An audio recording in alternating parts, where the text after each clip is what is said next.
Mama Georgia, can you stay longer pa? Nako, I need to go na rin. Hinatid lang talaga kita dito. Saka, baka ano pang isipin ng mommy mo, no? Basta, yung mga bilin ko sa'yo, huwag mo kakalimutan. At huwag kang basta-basta maniniwala sa mga sinasabi ng mommy mo, okay? Yes, Mama Georgia. Kasi yung mommy mo, bait-baitan lang yan sa'yo. Sooner or later, iiwanan ka rin yan ulit. Kasi mas importante sa kanya, yung boyfriend niya.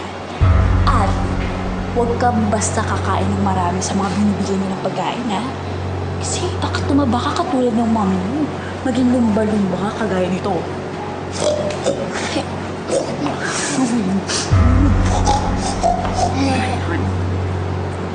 Ha? Hi, Georgia. Hi, Austin. Kanina pa ba kayo nandito? Hindi na ako magtatagal, Emma. Bakit naman? Nagluto pa naman ako para sa'yo. No, thank you. Nagda-diet ako. Ayokong magkaroon ng fats ang katawan ko. But did you know that our brain is mostly made up of fats and cholesterol? Adequate good fat intake prevents depression. Sa tingin ko pa naman sa'yo, may tendency kang ma-depress at mabaliw. You don't know me. Para sabihin mo sa akin. Ang bilis mo naman makalimot. Ang dami nating pinagdaanan, di ba? Ikaw din, sa dami ng pwede pang mangyari. Baka lang ma-depress ka. Yan pa ikamatay mo. O sige, ayos na.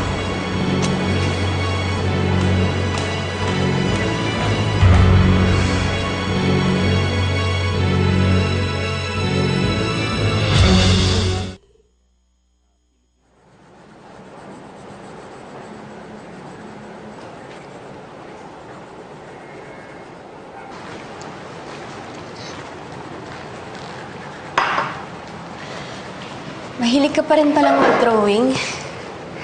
Alam mo, dati yun yung madalas nating gawin. Gusto mo mag-drawing tayong sabay? No, kaya ko na po mag-drawing mag-isa. Okay, sige. Ako na lang magko-color.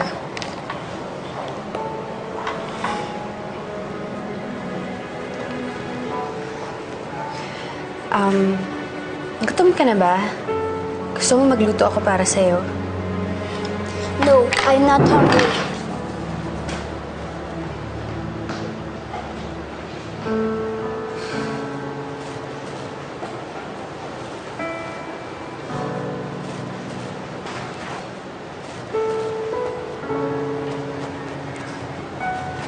Bes, sinamahan na si Austin ni Nanay Lourdes. Huwag kang mag-alala. Magiging maayos din yan. Alam mo ba? Nagustuhan ko yung banat mo kay Georgia kanina. I love it. Pero alam mo kung ako yon, titirisin ko talaga yung mukha ng babaeng yun. Alam mo, Bes, lamang si Georgia sa akin ang kasamaan na ugali. Pero ako naman, lamang sa pasensya. Kaya ko siyang patayin sa Ines nang hindi nagpapakita ng sungay. Tama ka dyan. Kaya nga, winner ka kanina eh. Winner nga, pero talunan pa rin pagdating kay Austin. Ang hirap, hindi niya ako tinuturing na ina. Bes, bigyan mo muna siya ng time. Nabalik din ang lahat sa dati. Alam mo, kasalanan ni Roma at Georgia ang lahat ng to. Pero lalo na yung si Georgia. Inilayo niya sa akin ang loob ng anak ko. Kaya titirahin ko siya kung saan hindi siya makakapalag. Gigising na lang siya isang araw. Talunan na siya at mag-isa dahil babawiin ko lahat ng ninakaw niya sa akin. Pati yan si Rome. Paaasahin ko lang yun. At kapag hulog na siya sa akin, doon ko siya bibitawan. Lahat ng pinagdaanan ko, pagdadaanan din nila. Pero this time, mas masukal, mas mainit, mas masikip.